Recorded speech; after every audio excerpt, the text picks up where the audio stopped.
பகுத்தறிவற்ற பண்ணை அடிமை கூட்டமத்தில் உள்ளுணர்வு குத்தப்பட அதில் சூது நிறைந்திருக்க கேள்வியில் விமர்சனம் செய்தவன் சொல்லுணராத பாவி என்றால் வீதி தோறும் பலவிந்தை பேச்சு பேசி பேசி சொல்லுணராத தீயில் ஆற்றல் அதை நான் உணர மண்ணின் வாசமோ ஆதிக்கத்தை உடைத்த கேள்விகளின் புதையல் கவிதையில் சொல்லுணர்ந்தவன் வடித்ததோ ஒரு பானை சோற்றுக்கு ஒரு சோறு பதம் என்றால் கூடிய கூட்டமோ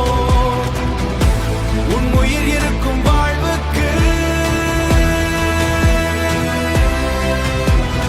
தனிமையின் கேள்விக்கு வழி கடந்த ஞானமே பெரியவன் தந்த அண்ணாவின் புரட்சி பாசை பயிற்சி பட்டறையதில் வேதம் சொன்னவன் சொல்லுக்கும் விலை ஒன்று பேசியதே வியாபாரியின் தந்திரமதில் வங்கி தரும் வட்டிக்கும்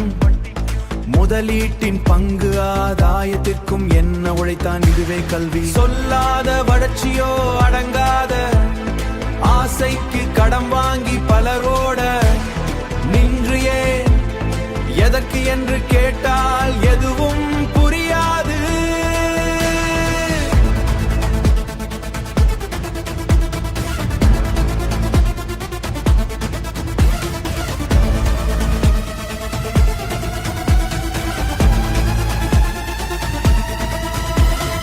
அதுவே சுயம் உணராவனுக்கு விதி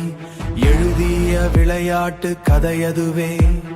முதலீடு உணராத ஓட்டத்தின் தொடர்ச்சி